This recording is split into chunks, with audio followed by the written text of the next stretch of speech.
it was a big move, right? It was such a smart move. Yes. And I'm gonna be honest, we did not see that coming. Like,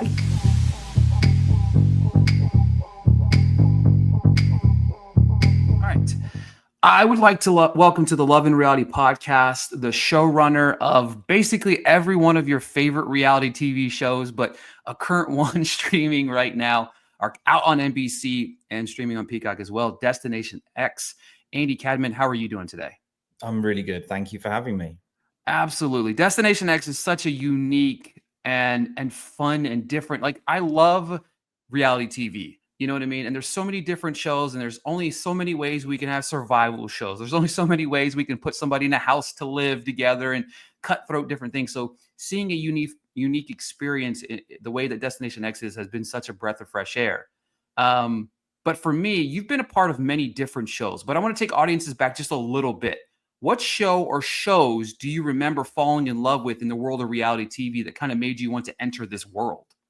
Well, I've been doing reality for such a long time that it was the OG Big Brother that did it for me. I was obsessed with Big Brother as a younger man, and I was really fortunate. My first job in reality TV was on Big Brother here in the UK, and that was in 2009. So that's a long time ago now, 16 years just in reality TV. But yeah, Big Brother was the OG for me. I loved it. I was obsessed with it, watching it here. And from there, I we had a show here in the UK which did very well called I'm a Celebrity, Get Me Out of Here. And I did that show for a number of years too. And those were the kind of the two big ones that really got me into the working in the genre, at least. Destination X is like a high concept in my head. It's like a claustrophobic Big Brother mixed with a little bit of the mole, but the contestants almost have their fate in their own hands in so many different ways, right? We had the international version of the show. How did you get attached to the project and bringing it to life in this format now? Yeah, so I was working with NBC on a couple of other projects, and the network came to me and sent me the Belgian show, which was the original format, and I loved it. Like, I really got into it. It was kind of one of those things where I intended to watch episode 1 and ended up watching the entire season. And I just thought, what a fun concept. And then, I said I would love to do it. And we talked a lot about how we would do it for an American audience, because it clearly had to be a little bit different. It was, the Belgian show was made for Europeans.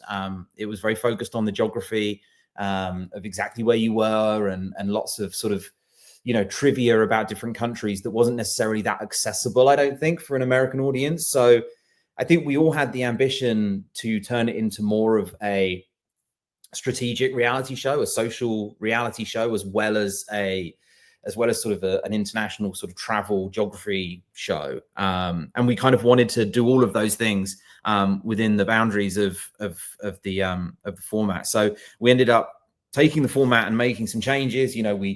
We sort of tried to, where in the original format, I think quite a lot, it was the contestants versus the producers. So the producers were hiding things, and the contestants more or less had to find them. And that's kind of how that show worked. And we were more interested in turning them against one another. Like, how do I play against Ricky rather than against the producers? And how do we as producers put them in positions where they have to make those difficult reality decisions, about who are they going to share information with? Who are they going to kind of trick? Who are they going to mislead in order to give themselves an advantage? So that was kind of our thinking behind how we ended up where we did. Yeah. And I mean, obviously, from a logistics standpoint, this almost probably seems like a nightmare. You know what I mean? Making the path, making sure that you have all the people following the path. And then, of course, creating, I'm sure there's so many layers behind the scenes that we don't see. Talk to me about creating all of that madness and making sure that you guys kind of dot your I's and cross your T's along the way. Yeah, I mean, I think there were two sides to it, right? There was the logistical side and the creative side. And the logistical side was really hard. The production team were tested to the absolute limit, like really stretched to transport, that number of people, a huge crew, around thousands of miles across Europe, through 10 countries. It was an incredible achievement just logistically. And then to make sure that nobody knew where they were is so hard. Of course, even things such as, breaks to get them off the bus just become really difficult and really challenging. And, we set up safe zones each evening so that they could actually step off the bus. But of course, they weren't allowed to see anything. So they were sort of these little towns that we would create so they could only see the sky. And there was so, there's a lot of kind of off-screen logistical stuff that was really challenging. And then from a creative point of view, just taking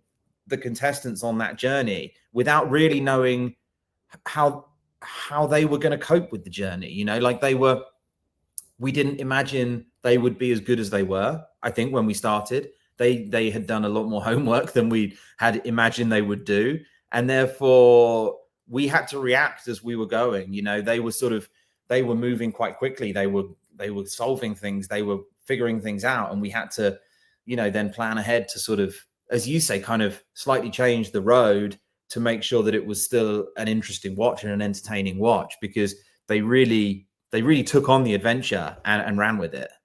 Yeah, I think that's one of the fun aspects about the show too, is like the casting job's phenomenal. Like the casting team behind this deserves so much praise, because we see a lot of different interesting characters, a lot of different backgrounds. And then of course, how they play the game has been fun too, because again, as you said, you need to make it a little bit strategic for audiences, obviously, to want to see somebody win or want to see somebody go home and stuff like that. So the cast there, talk to me a little bit about them and how that kind of came about with casting process, how vetted and how deep did you guys go into that process? Yeah, we did a lot of research on our people, and we chose them for a lot of different reasons. And I think it was something that what we had intended to do was to find lots of difference within the cast. Because, there are a lot of shows at the moment that, if it's a challenge show, there's a lot of physically good people. If it's a mental show, there's a lot of smart people. If it's a love show, there's a lot of hot people, so and what we wanted was, can we find a bit of everything? And like, can they still play this game together? And therefore, as an audience, can we enjoy all of those differences? So, for example, we cast Rick, who was super smart. And he was very much like a knowledge-based player. He really was like, I'm going to take this on. I'm going to figure it out for myself. And, almost kind of everybody else can do their thing. And that was one very interesting way of playing the game. And then we had others who were much more social players. And, we wanted them to learn something about themselves too. So somebody like Mac, who had sort of never really shared much of herself with anybody, was suddenly in a position where she kind of had to. And that was really fascinating to watch. So I think just that sort of sense of variety and difference, while giving them all a chance, because that's super important too, right? You can't have somebody on there who just doesn't stand a chance. So they all had to have some sort of way into the show. So that's kind of how we got to where we got to. Yeah, one of the things about me early on when I'm watching is like with Rick, it was like, man, this guy is just here. But each week, and I know it's terrible to say it like that, but each week I'm like, he's just here. And then I'm watching it and I'm like, this guy is probably going to win. You know what I mean? There was like I think it was like the third or fourth episode. You're like watching him and he's like, oh, he went from like to be, I'm just the middle of the pack to I might be in the driver's seat of this whole entire thing. So it's like, it's cool to see some of these people navigate the way they did. You have the relationship, you have all of the boxes checked. But one of the more impressive things about this is I need to find out how about Jeffrey Dean Morgan came about the host, because to me, he brings life into the show that I like not many hosts are capable of doing, right? You almost love when he appears on your show because on the show, because you know something's going to happen, right? There's obviously levels behind that as well, but his excitement, his level of care for the contestants, I'm sure that's something you probably don't see when you're talking about casting him. But talk to me about casting Jeffrey in this role. Yeah, he was phenomenal. Like it was the first time I'd worked with him. Obviously, I guess it's kind of the first thing he's done outside of scripted. So it was really exciting to be able to jump into that with somebody who hadn't necessarily done a lot of it before. And he came to it through the network. The network brought him forward, and as soon as I heard the name, I was like, yes. Like, I mean, I was a huge fan anyway. And then sort of meet him on Zooms and just talk to him about the show and to understand how excited he was about the show and what he thought he could bring to it.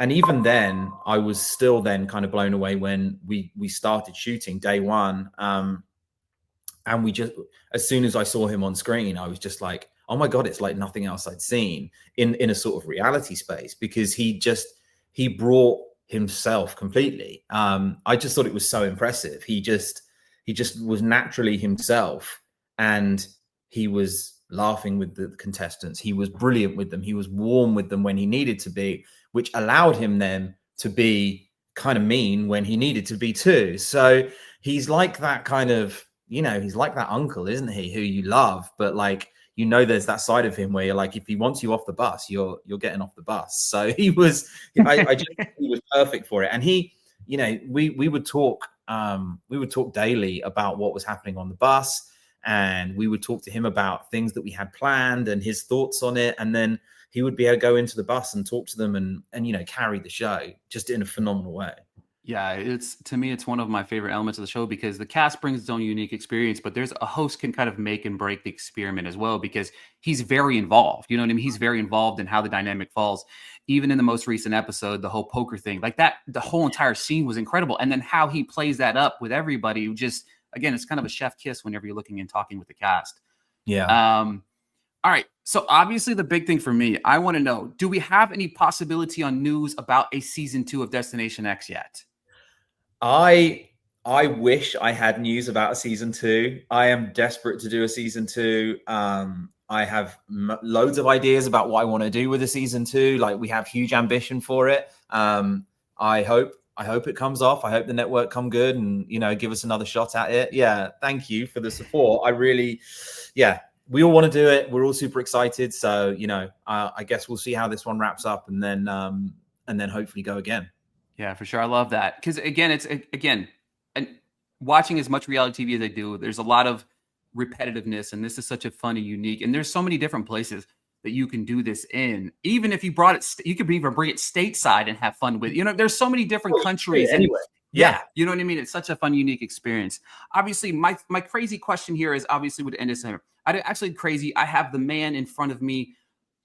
Over the last 12 or 14 months, we've seen such a big boom on Love Island, right? In the US side. Are you surprised that it kind of, and not to say it took this long, but this boom has come crazy over the last 12 or 14 months, has it not? Yeah. I mean, this is like, to be honest, this is like history repeating itself for me, because I made the show here in the UK for 7 years, from when it launched here in the UK. And for the first 3 seasons, it was kind of this thing that people liked, but it was kind of no big deal. And then it just, it went off like a rocket here in the UK, around season 4 and then season 5. And it was so huge. And now, a similar thing is happening in the States. We launched on NBC 3 or 4 years ago, and now it's seeing the same kind of stratospheric kind of rise in popularity. And it's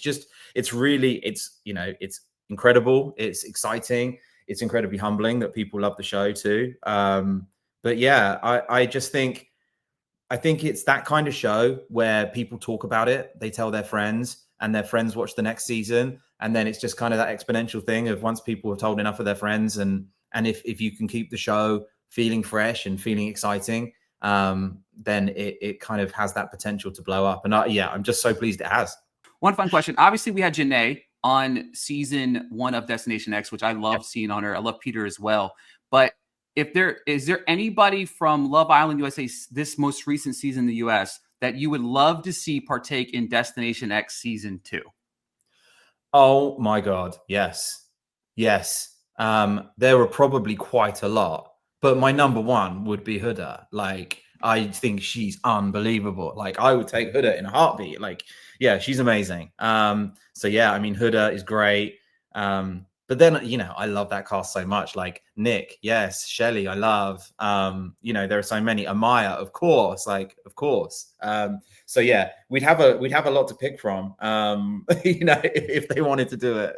It's such a strong cast, right? You know what I mean? I knew that I was kind of worried about pigeonholing me to answer there, because I was like, there's so many people for unique experience. There's so many of this cast that you can see on so many different other reality shows. Like the Traitors. You can see somebody that's cast in the Traitors. Like I've seen a Maya. Could you imagine Maya as a traitor on the Traitor? Like that to me would just be. That would be insane. I would love to see that.